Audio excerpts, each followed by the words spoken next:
oh, here we go. I said, no, I think he's dead on the floor. So he said, well, let's go and have a look. And I went in, he went, yeah, he's dead.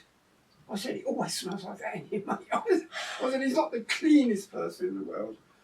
So he said, no, he said, that's death. And they also had the heating on all the time up there, which they still do, I think. Yeah. So he said, well, I'm going to ask you one question, D-Day. Did you kill him? I said, there was lots of times I wanted to. Lots of times. I said, but no. He said, because I've got one live one and one dead one. And I might move him in a minute and he might have a big knife stuck in him. Oh my golly. I said, well, I didn't even thought to that. He said, well, this is what happens. Good grief. So I said, right. I said, so what do we do? He said, well, you can't go. You've got to stay here till the coroner comes. He said, I'll phone and get the coroner. Coroner come. I said, do you want to stay here while we move him out? I said, yeah, but I'm not worried. So they moved him out and he said he's drunk. He's got to the end of the bed, gone to stand up, and gone over and hit the wall, and then jammed himself in the corner, was sick, and choked on his own vomit. Oh. And I said, bloody hell, I said, what a shame, you know. I said, there was times I have kicked his ass, times I've fallen out with him. I said, but I've known him all my life. I said, what a way to go, you know, that's terrible. I didn't know about that story. And I said, what happens now? I said, well, now the coroner's let him go. I said, well, I'll wait here till the undertakers come, which they come. And I said, before you take him away, can I have a talk to him? I said, we can't leave you with him. I said, that's okay. And I said, carnival week. Peter, I said, you fucking little shit. I said, all my life you've been a nuisance to me. And this week, out of all weeks, you decided to die on me. I said, with all the shit that I have going on with me for Carnival Week, and now I've got this as well. I said, you've always been a bloody nuisance to me. I said, and I stood there crying my eyes out. And these two undertakers said, you must have loved him or hated him. I've never had anyone talk to a body like that before in my life. And I went down the road, and his bank book was laying on the bed. Building Society book. I opened it up, £2 bollocks. That was all he had in the world, £2. Which is why I used to do the boat. That used to keep him going for a couple of months, you know. I went into Banfield and Pomfrey. I said, I just found Peter dead on the floor. And John Easter said, bloody good job too. He's a bloody nuisance. I said, but he's got no money. He's got £2. What happens? He said, he goes in a pauper's grave. I said, I'm not having that. I said, what's the cheapest funeral for him? He said, hang on a minute. £1,792. I said, I'll pay that. Goodness. I said, I'll pay that. So he said, you sure? I said, yeah. So he said, right, okay. So I was collecting pots. I bought a dozen of them, and I put a photograph of Peter Trickett on each one, put them on every pub in the Old Town, and wrote I don't know the word, the eulogy. Eulogy. Yeah. I wrote that and I said to the vicar, can you read that? And he said, I can't read that. I said, why not? He said, because it's defamation. Defamation is a character. I said, did you know Peter? He said, no. He said, but you say he was a pain in the arse. I can't say that. I said, take it from me. You don't know him. Everyone in this church, when they come on his funeral day, will know, and they will agree he was a pain in the arse. He said, in this bit here, he touched so many people's pockets. No, he touched so many people's hearts, but he touched more people's pockets. He said, that's almost slander. I said, but it's true. He was always borrowing £1, going in a pub, and you never got it back. So he said, I don't really want it. I said, I can't read it out. I said, because I cry too much. So he said, look, I'll read it out, providing I can say that you wrote it. I said, right. He said, what's this? What was the first thing? Jerusalem. But we walked out of the church to If I Was a Rich Man, because Peter always thought he was a rich man. He used to wear an Albert, which was only brass, but he used to polish up and tell people it was gold. It had 2 whistles on it, because he used to do dog walking for people. And he would walk their dogs all the way over the hill to Winchelsea Beach. And I said, what's the whistles for, Peter? He said, because if I get stuck in the mud, if I break a leg, I can't shout all night, but I can blow a whistle all night. Yes. And so sensible, you Oh, know. yes. So I kept them. So I've still got them in the desk over there. So I thought, well, you know, he's not as silly as he appears to be. But he used to wear +4s and walk around with his waistcoat on and his top hat and his big walking stick. So I thought, right, okay, we've got to get his money back. He wanted to be a rich man, so we clapped his body out of the church to "If I Was a Rich Man," da da da da da da, and it was. I mean, the people laughed, and I went over to the beach. I got 2 of those bars.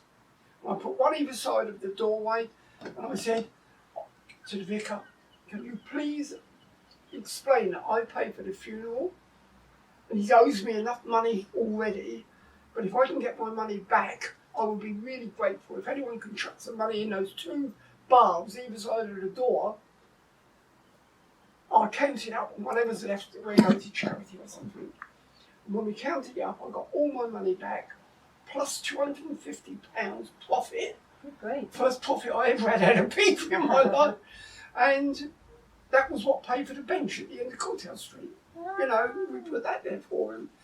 And that was how I got involved in the bike race. I didn't want to get involved in the bike race. No. And I said to Jimmy Reed, whose dad it was, I said to him about 4 years ago, I said, "Jim, why am I doing this? It was your dad, not my dad." And he said, "Because I can't do it." Right. He said, "You spend all night long talking. I know it's a lot of bollocks, but you spend all night long talking. You make people laugh. You come out with something for every rider." And it advertises the energy and the thing that's going on. That's exactly what I do. I just talk all through bonfire night, just to show something's happening. Yeah. Because there's a lot of waiting time, and you've got to fill that. And Absolutely. people get fed up and they walk away. Yes. Yeah, that's the problem. Absolutely. And once you've lost them, it's very difficult to get them back. Indeed, they're not going to get back. Excuse So me. I had 2 trophies made with bikes on them, Yeah. a ladies and a gents. And I went into the Crown pub and I said, "Have you had a good night?" The next day I said, "Did you have a good night last night?" She said, "Marvellous. What happened to Peter?" I said, "I found him dead this morning." I said, "Now, will you do me a favour?" I said, "It looks like I'm lumbered with this for a little while. Will you give me a bottle of scotch or some spirits for the man winner and a bottle of gin or something for the female winner?" They said, "Yes." I said, "And a bottle of wine each for the runners-up." I said, "We'd love to do that." Brilliant. So that's what they win now, you know. But now, get down. Fudge, get down. But that was the only involvement with that, you know. And also, I started the sea route race to go towards Peter's funeral costs. Right. Now, hold that thought. That is recording. Right. That's recording. That's what I was going to say. Right. Okay.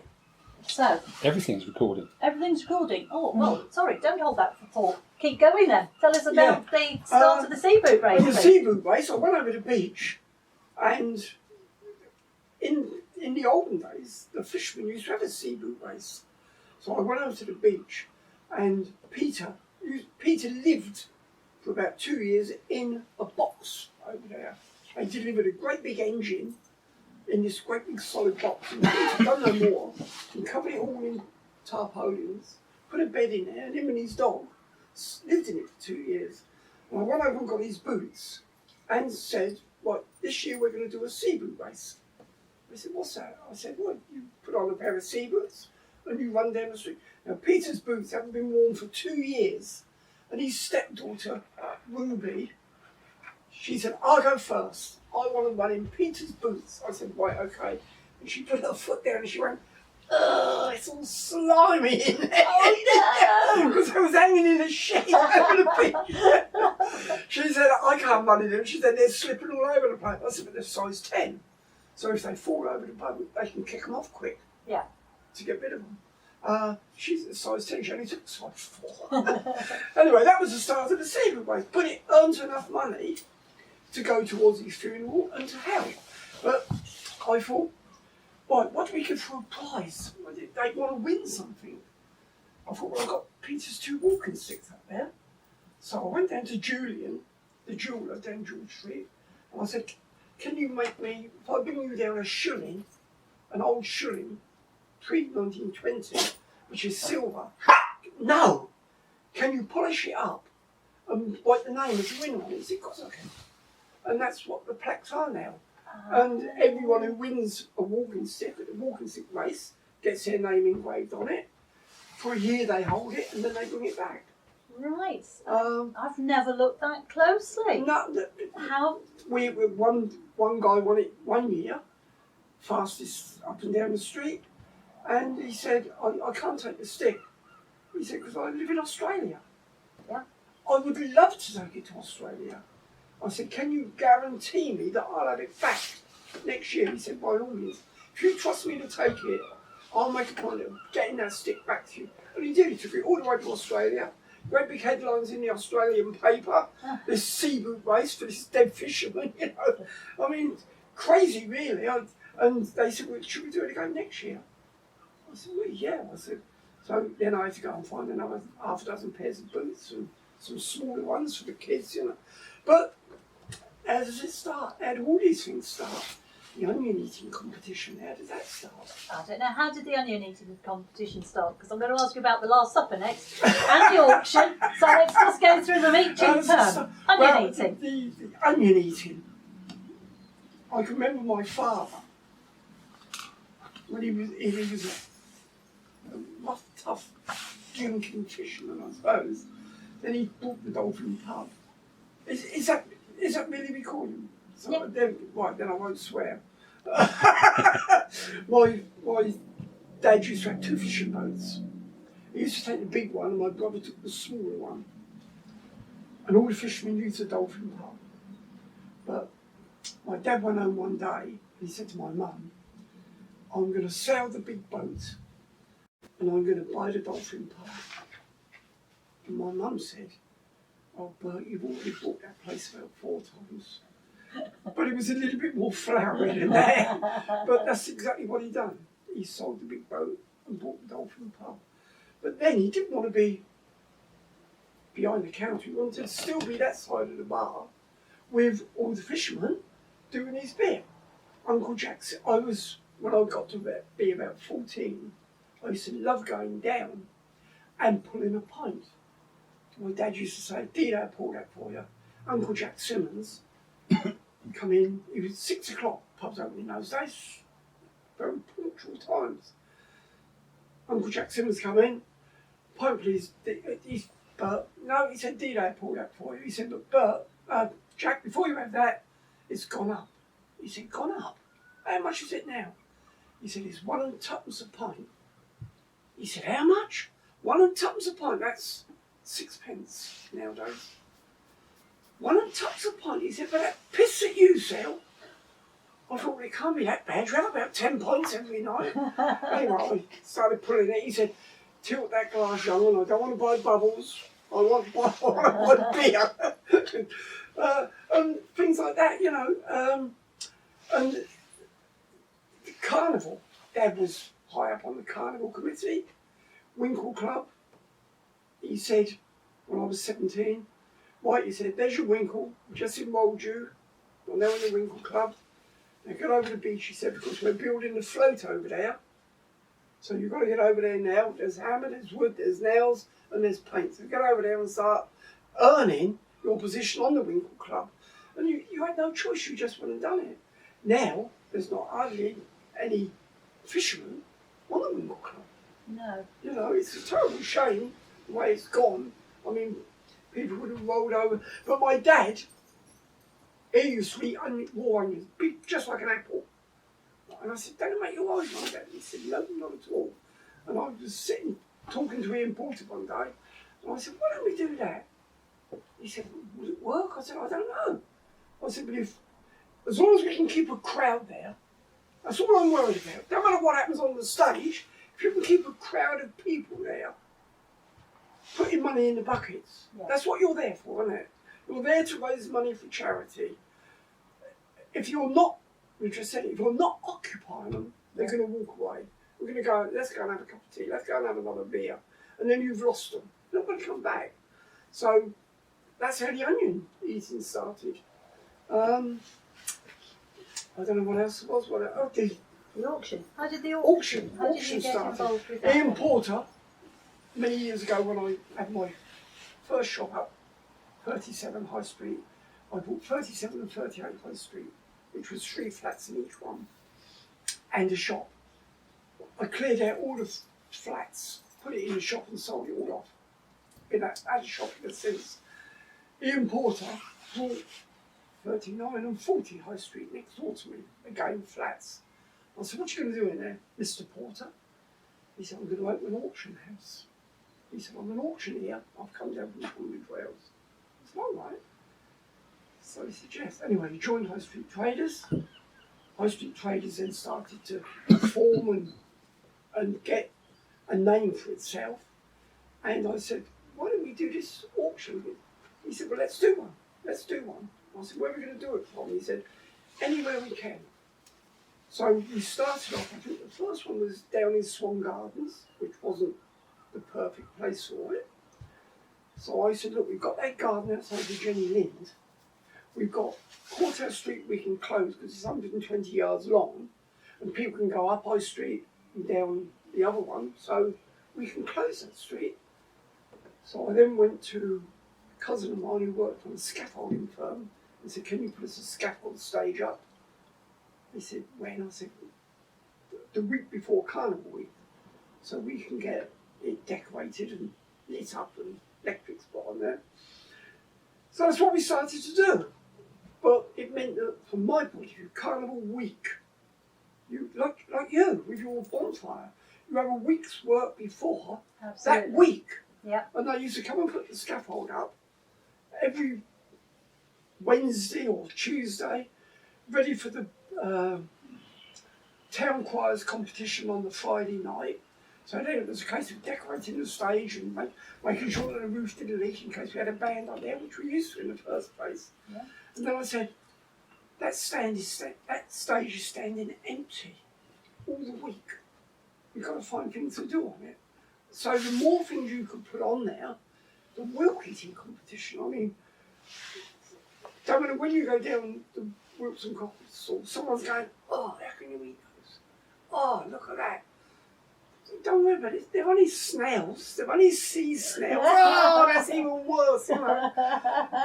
So I said, let's do that. So I made that crown, the wilk eating crown, made that, and win the wilk eating crown.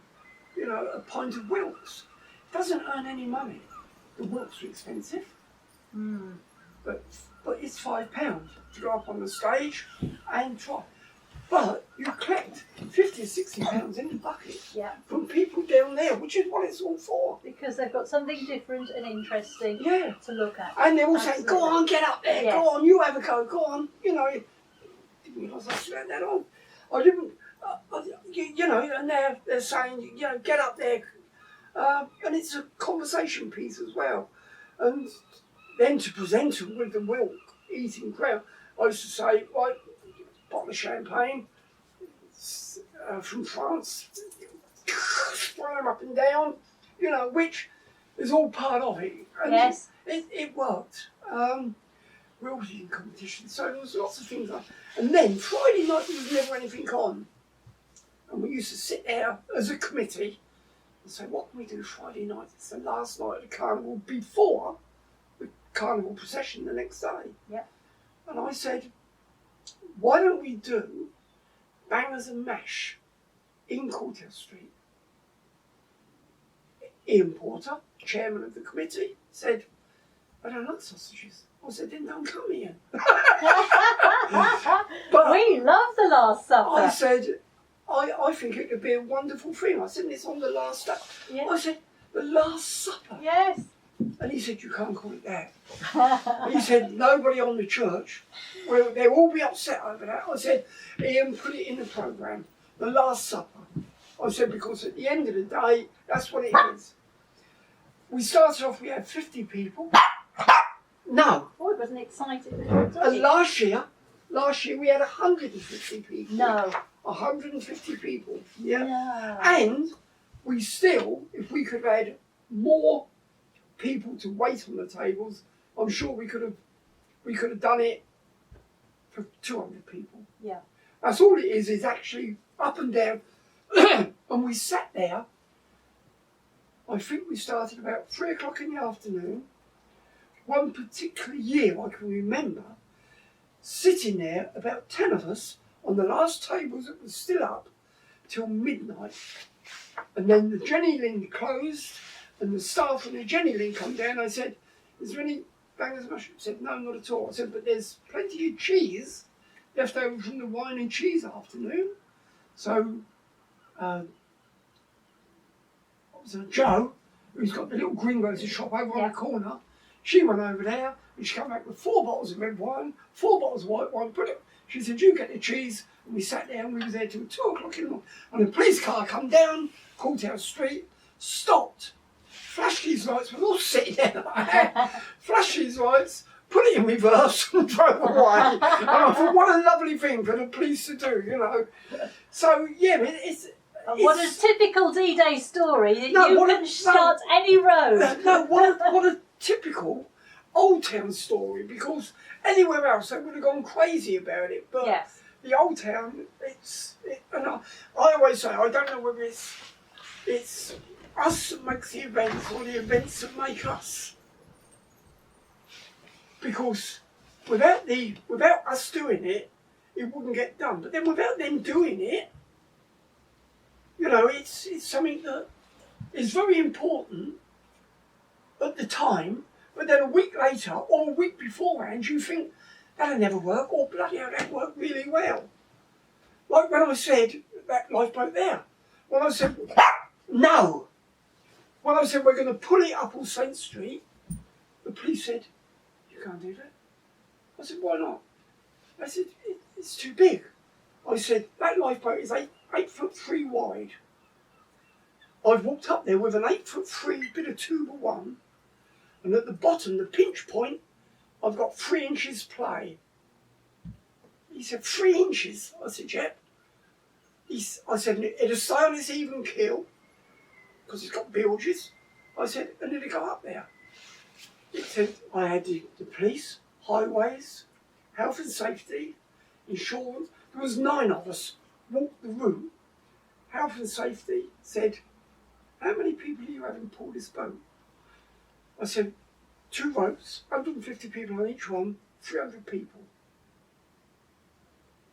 I said, you realise if a man is pulling a rope like that, he needs a meter. If he falls, he needs a meter to fall in. Otherwise he'll knock the other man down. He said, so you're going to have 2 meters for each person. He said, if you need 150 people on a rope, that rope's going to be 300 meters long. That's nearly a quarter of a mile.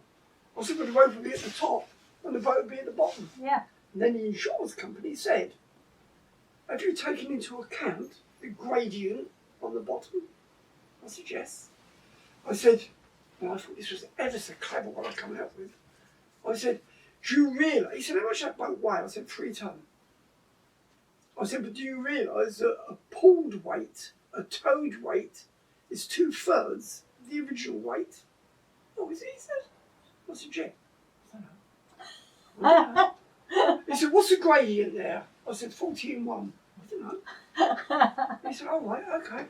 He said, do you think you can do it? I said, I know we can. I said, I'll tell you what. I said, if all those people, what if they get tired? I said, if all those people was to walk away, if the bonfire boys walked away, the police cadets walked away, the crowd will pull that up there. Absolutely. I said, so don't worry about that. I said, we know what we're doing down here. I said, you've come down from London to tell us we can't do it. I said, come down on the day and see it being done. And he did. He sent me a lovely letter afterwards saying, congratulations, not for proving me wrong, he said, but for getting over all the problems you had to get over. So it's an Old Town guide wanted. So I phoned up this woman at Hastings Museum. I said, what's this job you're advertising? She said, who are you? I said, D.A. White. She said, I would like to talk to you. She said, can I meet you in your tea room? I said, yes, you can. I said, I'm there for another month. She said, no, I'll come down today. When she came down, she said, we're putting a party of 20 people together. They pay £2 a head. This was 20 years ago. They pay £2 a head. You get £1, so you get £20, and we get £20 for the organisation, the insurance, and then you take them out on a 20-minute walk. 5 minutes beforehand, 5 minutes when you come back in case there's any questions. So it takes half an hour, and you will get £20 for half an hour's work. I said, right, okay. Where do I go? She said, you meet at the Old Town Museum. Yep. And you then walk down Courthouse Street, up Pollard's Hill to the lookout, and you point out various things over the beach. You go down the steps by the Dolphin, along Wackenor, over onto the beach, and then walk back. I said, in 20 minutes? I said, I couldn't do that in 20 minutes. I said, and not only that, I said, I could talk on that route for 2 hours. Easily. I said, I would never ever get back in 20 minutes. Oh, she said, well, could you write down what you're going to say so we can cherry pick out what we want? I said, no. I said, you carry on. And, I mean, there was a guide that was there, and I listened to him in Courthouse Street, and I thought, I don't know where you come from, but you're certainly not an old town, you don't know what you're talking about. You know, and it's a terrible shame that the Old Town is going like that now. I don't know what people like my dad and Frowsy and people like that. I said to a bloke the other day, when we was kids, everyone, formal greeting was yo. When you see someone, yo, yo. We had students, when I first got around, we had students. And they was given a questionnaire. And the first question was, what is YOL? And he spelt it Y-O-W-L. And I said, don't you know what that is? He said, no. I said, come outside with me. So we walked down, I lived in number 12, Humphrey Avenue. We walked down into All Saint Street. Coming down the road was one of their fishermen. So I said, say it to him. So this German student went, yo. And he went, yo. And he carried on walking. So he said, I still don't know what it is. I said, it's a formal greeting. He said, but it's a word that I've never heard before. I said, I don't suppose you'll hear it ever again. But now people don't say it now. You know, it's come and gone now. Of course, there's not many people in the Old Town now which are Old Towners. Not many at all. No? Not many at all. No. But anyway, you happy with that, Keith? Oh, That's... Is it us that does it? Or is it the Old Town that makes us do it? I don't think that anyone's going to know the answer to that. The auction, I mean, that used to, last year, I don't know what it took last year, but that used to raise about £3,500. And that's just on one night. Yeah. One night. I could take, with everything that went on in the street, I could take as much in that street as the beach concert made time they paid everyone up. And that one little street, because it's a perfect street for it. It's crying out for it. It really is, you know. And I just hope that it continues the way it started off.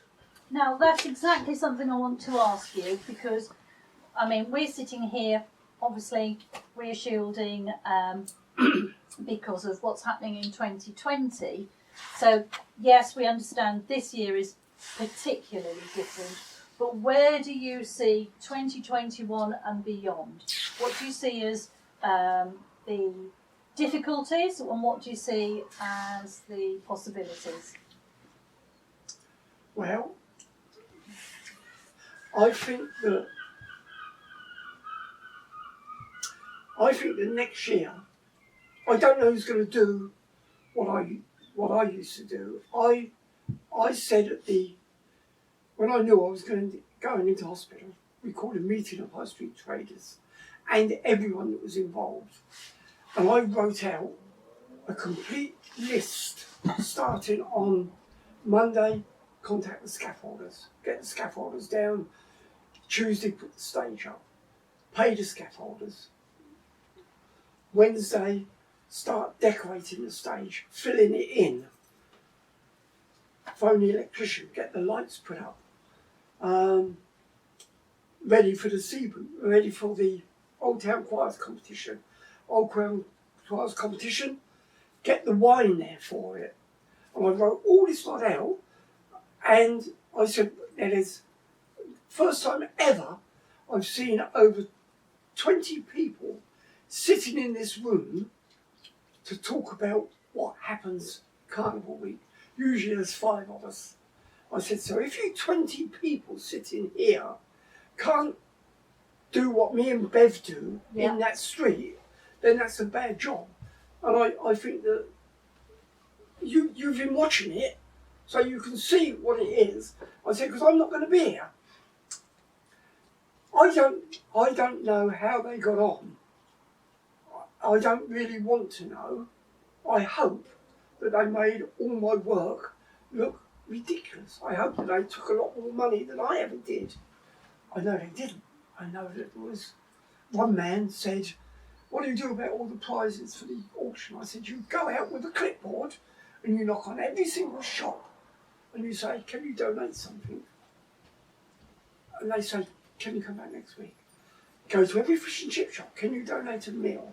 Go to the hairdresser shop and say, can you donate a haircut? Everything. Don't miss one of them out. And on your clipboard, I said, I can give you last year's clipboard, which will introduce you to the people when you go in. I said, and at the end of the day, at the end of the night rather, when the auction's on, someone's got to be up there and do it. The stuff that you're going to auction off has got to be stored for that month beforehand, and then on the day of the auction, it's all got to be carried up and put on display, and blackboards put up, auction here tonight, everything must go, because you don't want it for next year. And then you've got to have 3 people down in the audience, so as someone over there in Stone Corner doorway says, I'll have that, you've got to say, yeah, I'll give that to him and get £5 off of him. Right, next lot, and I said, so I hope that it goes on. Who's going to do that next year? I don't know, because I don't think Ian can't do it. Ian's too deaf. Ian, now he can't see anyone in the dark when you're up on the stage, and you can't hear anyone when they're saying, over here. Last year I got a terrible, not last year, the year before, bloke sitting in John Gray's doorway said, I wanted to buy that, didn't you hear me shout? I said, no, I didn't hear, mate, but don't sit over there, come over here. Yeah. Come over here a bit nearer. I said, so I hope that that still goes ahead, because the sea boot race, high street traders have still got all the boots. I used to buy, not proper top hats, I used to buy cheap party top hats in France. They cost about, and it was just nice to see.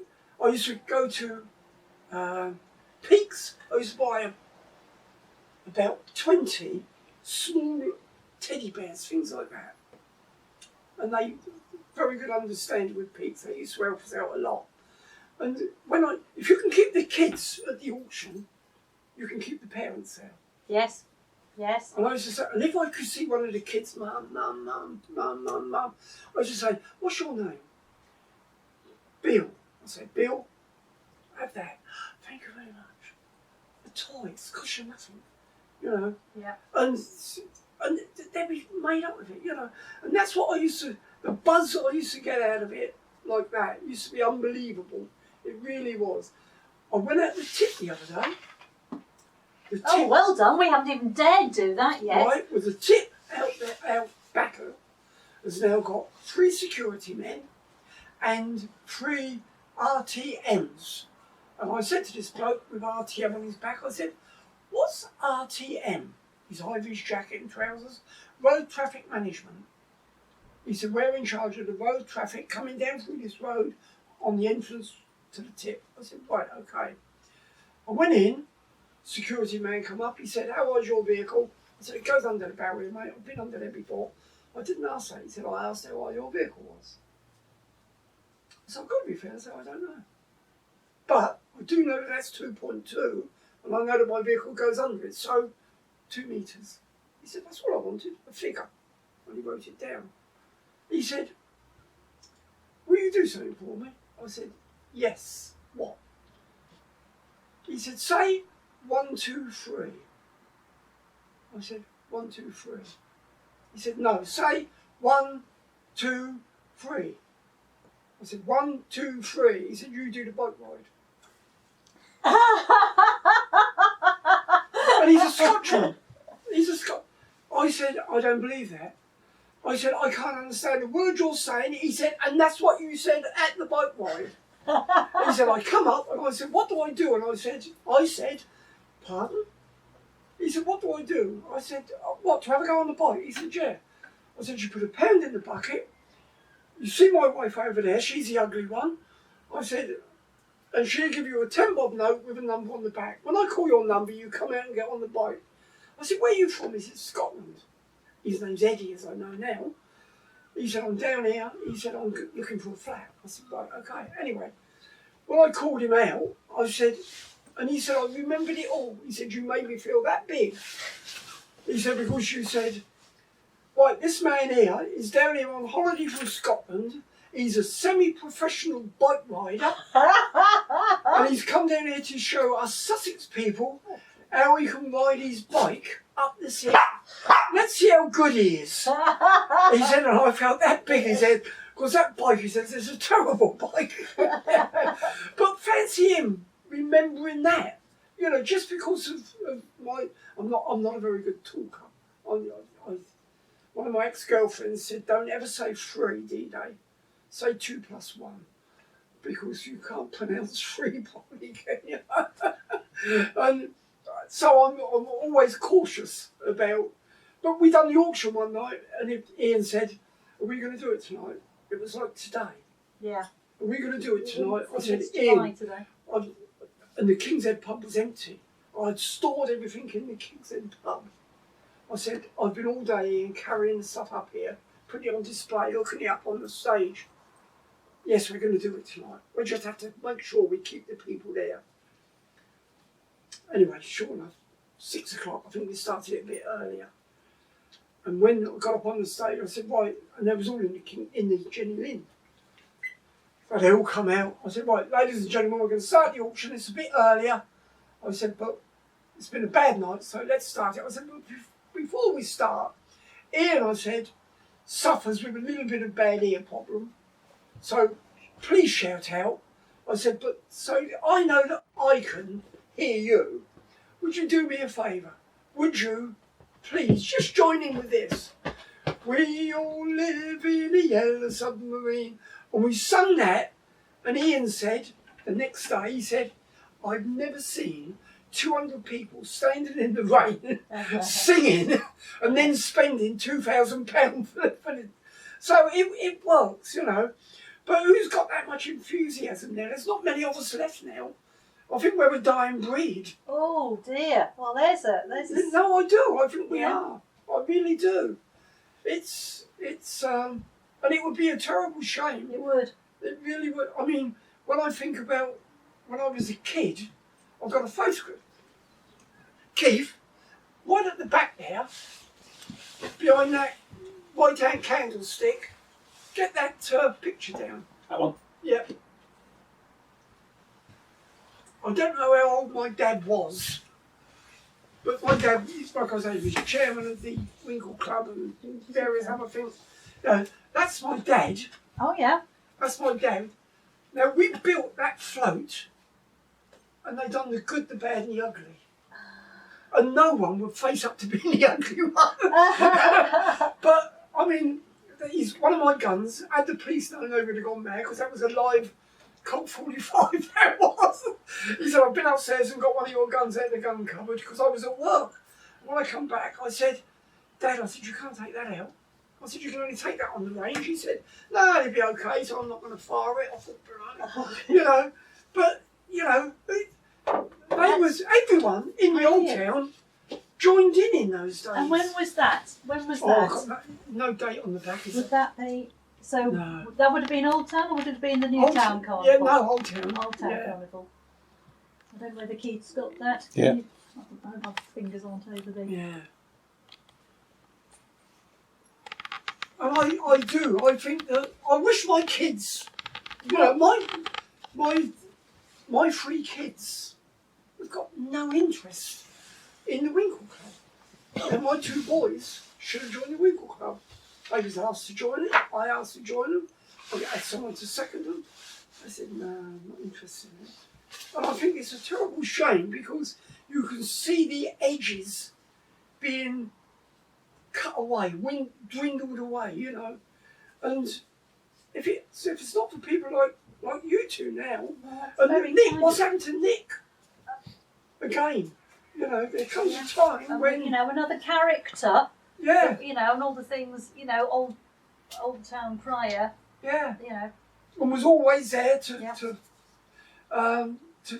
to join in, and no matter what you said, you know, I mean the amount of times I've sprayed in with a bottle of fizzy wine, so Yeah.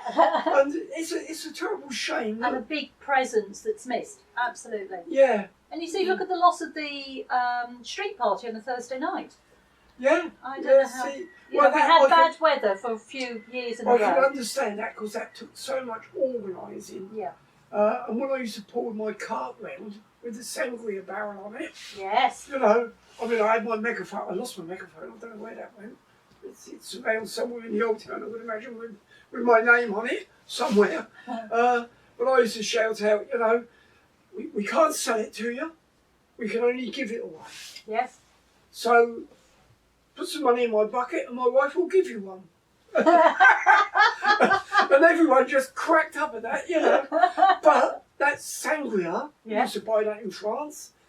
And that, at the end of the day, used to make £120 every single night. And as a parent, I can tell you, it made the night because we used to be in the courtyard, endlessly watching the kids go round on some little tin thing. Yeah. So having that sangria kept you busy as they go round and you're waving. Yeah. And that, yes, so I'm very grateful for that.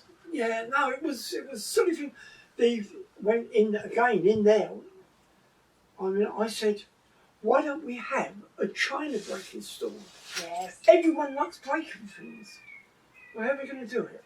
And all I've done, I got an aluminium ladder from the yard, stood it up in two corners, scaffold boards, put them across, went round to all the shops and said, if you've got any old plates and whatnot.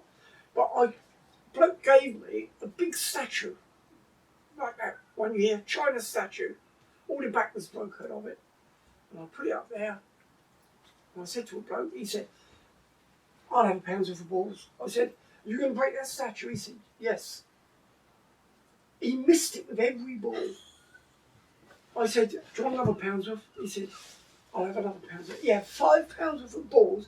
He must have almost cleared every plate and cup that was there. And in the end, he said, how much do you want for that statue? I said, £10. He gave me £10 for it, picked it up and chucked it back. Oh, brilliant. Brilliant, yes. Yeah, Our son Chris loved that kind of smash I stuff. used to say to the kids, you know, did you break anything? They said, no. I said, well, stop throwing, come down here. Here's a saucer. Throw that instead. But then, they used to take 2 hours to sweep up all of the broken china. And you, no matter what gloves you had on, you know you would end up cutting your fingers. Right. And filling up 2 or 3 dustbins with all the broken china to get rid of it. And then in the morning, picking it all up and taking it away. You know, there was so much work with those street parties. But it was beneficial. You know, we was all there purely to raise money. Yes. And then at the end of it, Ian would come down and we would sit in the tea shop and go through all that it made. That's what we got now. That's what the insurance was. That's what we got left. Right, okay. Now, who's going to do what? Where's it going to go? And then we would sit there and work it all out. The first year I brought Priscilla back, I got £1,000 off of High Street Traders, which was the first £1,000 we had. Then the Winkle Club used to give us a couple more. But raising money for these two boats, it's never ending. Never ending. On a separate occasion, I would like to have a whole separate one on that, because this one's obviously about Old Town Carnival Week, but definitely that was something I was going to ask you about. Yeah.